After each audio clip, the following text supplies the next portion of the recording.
Hello everyone, welcome to teaching Pathshala. मैं हूं आपकी एजुकेटर ज्योति। इस सेशन में हम बात करने वाले हैं आपके जो CSI नेट जून 2024 का एग्ज़ाम पोस्टपोन हुआ है उसके सॉल्यूशंस के बारे में, और साथ ही साथ आपके उन क्वेश्चंस के बारे में जो कि कल से आप लोगों ने काफ़ी ज़्यादा जो है मुझसे पूछा है। तो अगर देखा जाए तो कल जब मैंने अनाउंस किया about the postponement of CSR June 2024 examination and according to the NTA notification, उन्होंने जो है कोई स्पेसिफिक डेट नहीं बताई है कि कौन सी डेट में वो अगला एग्ज़ाम यानी आने वाला जो मतलब जिस एग्ज़ाम को उन्होंने पोस्टपोन किया है उस एग्ज़ाम को वो दोबारा से कब करवाने वाले हैं। उसके बेसिस पे अगर देखा जाता है तो हमारे पास बहुत ज़्यादा अनसर्टेनिटी चली आई है अभी फ़िलहाल में। जैसे कि हमारे पास जो स्टूडेंट है उनमें से कुछ स्टूडेंट्स तो काफ़ी ज़्यादा खुश हैं कि अच्छा हुआ एग्ज़ाम पोस्टपोन हो गया, उनको थोड़े से और टाइम मिल गया है प्रिपेयर करने के लिए।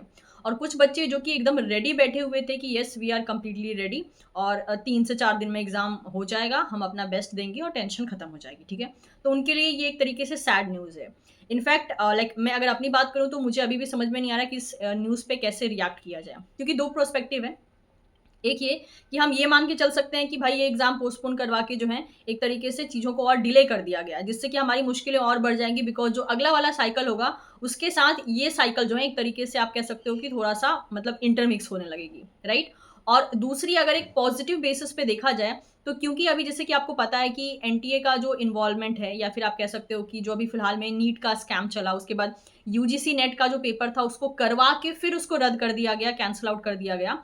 तो उसके कंपैरिजन में आई थिंक ये पोस्टपोनमेंट थोड़ा बेटर है कि अगर हम सीएसआईआर एग्ज़ाम दे कर आते और पता चलता कि जो पेपर था वो पहले ही लीक हो चुका है, तो उससे हमारा जो डिसअपॉइंटमेंट होता वो और ज़्यादा होता। स्पेशली उन बच्चों के लिए डिसअपॉइंटमेंट और ज़्यादा हो जाता जिनका पेपर बहुत अच्छा जाता, क्योंकि उनको लगता कि यार अगर ये पेपर कैंसल नहीं हुआ होता, तो हम जो है अभी तक जेआरएफ क्वालीफाई कर चुके होते। तो अगर उस सेंस में देखा जाए तो एक तरीके से जो है मतलब पेपर होने के बाद उसको कैंसल आउट किया जाए, उसको रद्द किया जाए, उससे बेटर है कि पेपर होने से पहले ही अगर कुछ पेपर लीक का या कुछ भी एक अनसर्टेनिटी जो कि अभी फिलहाल में हमारे सामने नहीं आ रही है कि सीएसआईआर को सिर्फ इसलिए पोस्टपोन किया गया बिकॉज एनटीए ऑलरेडी बाकी सब चीज़ों में इन्वॉल्व होकर रखा है, उसको सॉल्व करने में लगा है, या फिर एक्चुअल में सीएसआईआर से रिलेटेड भी कुछ ऐसी चीज़ें थी जो कि एक्सपोज हुई और जो कि हमें अभी फिलहाल में नहीं पता है। तो होने को बहुत से ऐसे मतलब पॉसिबिलिटी हो सकती हैं, क्योंकि अभी हमारे पास कोई कह सकते हो प्रूफ नहीं है, तो हम बहुत सी पॉसिबिलिटी की एक्सपेक्टेशन लगा सकते हैं। बट एनीवेज इन सारी पॉसिबिलिटी के एक्सपेक्टेशन में हम अपनी तैयारी को नहीं रोक सकते हैं। तो जैसे कि मैंने कहा कुछ बच्चों के लिए ये अपॉर्चुनिटी है, कुछ बच्चों के लिए एक तरीके से ये सैड न्यूज़ है। आई विल सजेस्ट कि जिन बच्चों के लिए अपॉर्चुनिटी की तरह ये काम कर रहा है, वो बच्चे जो हैं एक तरीके से इस अपॉर्चुनिटी का फ़ायदा उठाकर आपकी जो भी तैयारी इनकम्प्लीट चल रही थी, उस तैयारी को आप कंप्लीट कर सकते हैं। और इसके बारे में हम ये भी मतलब आगे चल के हम ये भी बात करेंगे कि कब तक हम एक्सपेक्ट कर सकते हैं। और जिन बच्चों की तैयारी बहुत अच्छी चल रही थी, तो आप ये कर सकते हैं कि जो भी आपको लगता है कि जहाँ पे भी आप लैग कर रहे थे, जहाँ पे आपकी कमी हो रही थी, उस कमी को जो है आप एक तरीके से दूर कर सकते हैं। अब वो चाहे कोई टॉपिक को दोबारा से पढ़ के रेडी करना हो, या फिर आप कह सकते हो क्वेश्चन प्रैक्टिस करना हो। लेकिन आप सभी से जो है एक रिक्वेस्ट मैं ज़रूर करूँगी कि इस उम्मीद में अपनी तैयारी को पोस्टपोन मत कीजिएगा कि एग्ज़ाम तो बहुत दिन बाद होगा।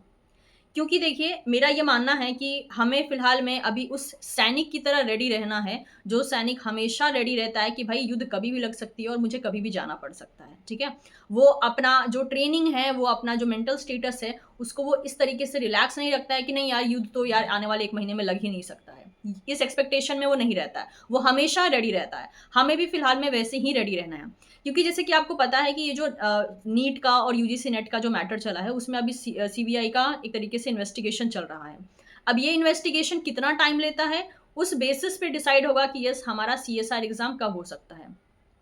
अगर मैं अब अपना ओपिनियन शेयर करना चाहूँ, make sure I am just sharing my opinion. ये ओपिनियन आपके आपके साथ जो है एक तरीके से मैच हो भी सकता है, आपकी सहमति ले भी सकता है ये ओपिनियन, और हो सकता है कि आप मेरे ओपिनियन से जो है एक तरीके से एग्री ना भी करें, ठीक है? तो ये मेरा पर्सनल ओपिनियन है जो कि मैं 2 से 3 मैंने पॉसिबिलिटी बनाई है, वो ये कि अगर बहुत जल्दी की बात करें कि ज़्यादा से ज़्यादा कितनी जल्दी ये एग्ज़ाम दोबारा से हो सकता है, मतलब कि जो पोस्टपोन किया गया है इसकी डेट दोबारा से कब आ सकती है? तो आई विल सजेस्ट कि मेबी 1 महीने के अंदर आ सकती है, या फिर जस्ट 1 महीने के बाद आ सकती है, ठीक है? और अगर बहुत लंबा खींचा तो मुझे लगता है मेबी 2 महीने लंबा खींच सकता है। और एक वर्स्ट केस में, यानी कि जिसके चांसेस में भी 1% हो सकते हैं कि अगर ये सीबीआई का इन्वेस्टिगेशन बहुत लंबा खींचा तो मे भी ऐसा हो सकता है कि जून एंड दिसंबर के साइकिल को मर्ज कर दिया जाए। लेकिन जैसे कि मैंने कहा, ये सारे मेरे एक पॉसिबिलिटी के बेसिस पे, एनालिसिस के बेसिस पे मैं बात कर रही हूँ। ये पॉसिबिलिटी जो है ऑब्वियसली सही हो भी सकती है, नहीं भी हो सकती है। इट्स कंप्लीटली डिपेंड कि कितनी जल्दी जो है एनटीए को एक तरीके से ग्रीन झंडा मिलता है, दैट इज सीबीआई की तरफ से, जो इन्वेस्टिगेशन चल रहा है उसकी तरफ से। जितनी जल्दी वो अपना क्लियर चिट यहाँ पे दिखाएगा, उतने ही जल्दी वो एग्जाम कंडक्ट करवा पाएगा। क्योंकि ऑलरेडी जो है उसके पास क्वेश्चन मार्क आ चुका है कि नीट को क्या वापस से करवाना चाहिए या उसके कुछ अलग से सॉल्यूशन निकालना चाहिए। यूजीसी नेट का भी सेम उसके पास यही चीज आ चुकी है कि हाँ, उसने कैंसिल आउट किया है तो यानी उसको दोबारा से कराना पड़ेगा। और अब उसने सीएसआर को भी जो है एक तरीके से लाइन में लगा लिया है। तो अगर इन सारी बातों को देखा जाए तो मुझे ऐसा लगता है कि अगर बहुत जल्दी अगर इन्वेस्टिगेशन पूरी हो जाती है तो उस केस में जो है एग्जाम आपके 1 महीने के अंदर या 1 महीने के जस्ट बाद हो जाएगा। थोड़ा लंबा खींचा तो maybe it may go up to 2 month. और सब मतलब रेयरेस्ट बट सबसे बेकार केस में ऐसा हो सकता है कि जून एंड दिसंबर के एग्जाम को मर्ज कर दिया जाए। बट अगेन, जैसे कि मैंने कहा, ये मेरा ओपिनियन है। इट मे बी करेक्ट और I might be wrong in that case as well. तो ये मतलब कि मेरी तरफ से पॉसिबिलिटी है, क्योंकि कल से जब से मैंने पोस्टपोन की वीडियो बनाई है तब से जो है मैक्सिमम जो मुझे मेल रिसीव हुए हैं वो यही है कि मैम आपको क्या लग रहा है। ठीक है, तो अभी फिलहाल में मैंने सिर्फ अपना ओपिनियन शेयर किया है। कितनी बार ऐसा होता है कि हम अपने ओपिनियन में सही भी साबित होते हैं, कितनी बार हम गलत भी साबित हो जाते हैं। ठीक है, तो देखते हैं। मतलब कि आई मीन एक पॉजिटिव नोट पे अगर मैं एक्सपेक्ट करूं तो मैं यही एक्सपेक्ट कर रही हूँ कि ये एग्जाम जो है 1 महीने के अंदर अंदर करवा दिया जाए। अब अगर बात करते हैं सॉल्यूशन की, तो सॉल्यूशन यही है, जैसे मैंने कहा, एक सैनिक जो कि हमेशा रेडी रहता है युद्ध के लिए, वैसे ही आपको रेडी रहना है। आप जो है जैसे कि मुझे ऐसा लगता है कि मे बी अगर एग्जाम होने वाला होगा ना तो सीएसआईआर आपको मे बी मतलब कहते हैं ना कि जिस तरीके से एनटीए काम कर रहा है कि भाई एग्जाम देने जाना है, उसके 2 दिन पहले वो एडमिट निकालता है, 1 हफ्ते पहले वो सिटी इंटीमेशन देता है। भाई उनको कोई जाके बताए कि टिकट्स जो है कहीं भी जाने के लिए, अगर कहीं दूर सेंटर पड़ता है तो टिकट्स जो है 1 हफ्ते के अंदर अंदर नहीं मिल पाती हैं। ठीक है, ठीक है, एक स्टूडेंट नोट पे होता है कि हाँ भाई आप स्टूडेंट हो, कोई एग्जाम देने जा रहे हो तो आपके लिए कुछ ना कुछ चीजें, मतलब रेलवेज की तरफ से मतलब कि बोलते हैं थोड़ा तिड़म आप भिड़ाते हो तो कुछ ना कुछ ऑप्शन मिल जाता है, लेकिन वो ऑप्शन सबको नहीं मिल पाता है। तो जब वो इस मतलब इन सब चीजों पर जब वो नहीं सोचता है तो हम उससे कुछ ज्यादा समझदारी की उम्मीद नहीं कर सकते हैं। तो मे बी एनटीए आपको अनाउंस कर सकता है आपके एग्जाम के बारे में, मे बी एग्जाम के डेट से 10 दिन पहले, 1 हफ्ते पहले, राइट। और हम उस टाइम पे उसको ब्लेम भी नहीं कर पाएंगे कि तुमने जो है अचानक से कैसे अनाउंस कर दिया कि 1 हफ्ते बाद ही एग्जाम है। तो उस केस में इसीलिए जो है आपको हमेशा रेडी रहना है। वो कभी भी अनाउंस करे, एग्जाम के 1 हफ्ते पहले अनाउंस करे या 10 दिन पहले अनाउंस करे, आपको हमेशा रेडी रहना है। इसीलिए किसी भी चीज को प्रोक्रेस्टिनेशन बेसिस पे लेकर मत चलिए। बस ये मान के चलिए कि हाँ भाई आने वाले जो है 25 से 30 दिन में ही मेरा एग्जाम है, उसके बेसिस पे जो है आप अपनी तैयारी कीजिए।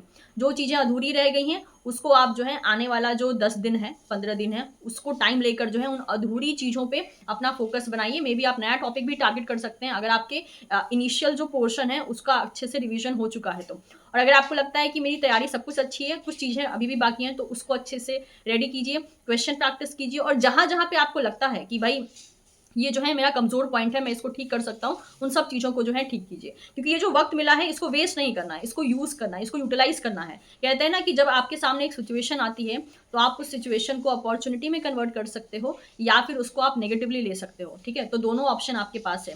या तो आप ये जो आपको एक्स्ट्रा टाइम मिला है उसमें आप ओवर थिंक करके अपनी मुश्किलें बढ़ा सकते हो अनवांटेड थिंकिंग के जरिए, या फिर उसको एक अपॉर्चुनिटी की तरह देखकर जो है अपने में इंप्रूवमेंट कर सकते हो। आई विल सजेस्ट कि आप पहले ऑप्शन की तरफ जाइए, बिकॉज इससे जो है आप ही का फायदा होगा। और अनवांटेड थिंकिंग से जो है अपना मतलब अपने आप को बचाइएगा, क्योंकि ऐसे काफ़ी स्टूडेंट हैं जो कि मतलब जिनका कहना है कि मैम अब तो टेंशन और बढ़ गई है। ठीक है, तो कहते हैं कि अब इस सिचुएशन को, जैसे मैंने कहा, या तो नेगेटिवली आप देख सकते हो या पॉजिटिवली देख सकते हो। तो बेटर है कि आप इसको एक अपॉर्चुनिटी की तरह देखो और ये सोच के मतलब कि तैयारी आप कंटिन्यू रखो कि हाँ जो भी होगा जैसे भी होगा एट द एंड हमें तो एग्जाम देना ही है, राइट। ऐसा तो है नहीं कि एग्जाम होगा ही नहीं, एग्जाम जरूर होगा। आज नहीं हुआ है तो 1 महीने बाद होगा, लेकिन होगा जरूर। तो उस केस में जो है आपको अपने आप को इसी तरीके से रेडी रखना है। अगर जैसे मैंने कहा वर्स्ट केस भी पॉसिबल है, लीस्ट केस भी पॉसिबल है और इन मिडिल केस भी पॉसिबल है, तीनों केस के बारे में मैंने बात किया। लेकिन आप किसी भी लेवल के स्टूडेंट हो, अपनी तैयारी मत रोकिए, आप नए टॉपिक को टारगेट कीजिए कुछ दिनों के लिए। और अगर आपको लगता है कि बहुत सैचुरेशन हो गया, बिकॉज आई नो हम लोग भी इस दौर से गुजरे हैं, being a student of this category, मुझे भी पता है कि कितना एक तरीके मतलब एक युद्ध चल रहा होता है दिमाग में। ठीक है? कि ये भी पढ़ लें, ये भी पढ़ लें और लगता है कि हाँ, सब कुछ भूलते जा रहे हैं, आगे का पढ़ रहे हैं, पीछे का भूल रहे हैं।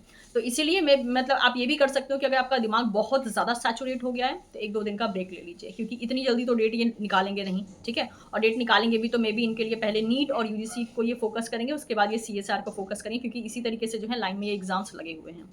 तो जो भी होगा, जैसे भी होगा, मैं आपको अपडेट देती रहूँगी, but I will suggest unwanted चीज़ों में जो है खुद को इन्वॉल्व मत कीजिए। फालतू के डिस्ट्रैक्शन में मत फँसिए और अपनी तैयारी जो है एकदम सही तरीके से करते रहिए। बाकी जो भी जैसे भी है, जो भी इम्पोर्टेंट वीडियोज़ होंगी वो चैनल पे आते रहेंगी, इसीलिए चैनल को सब्सक्राइब करना मत भूलिएगा, बेल आइकन प्रेस कर लीजिएगा ताकि आपको नोटिफ़िकेशन सबसे पहले मिले अगर कोई भी वीडियो अपडेट आपके लिए डाला जाता है तो।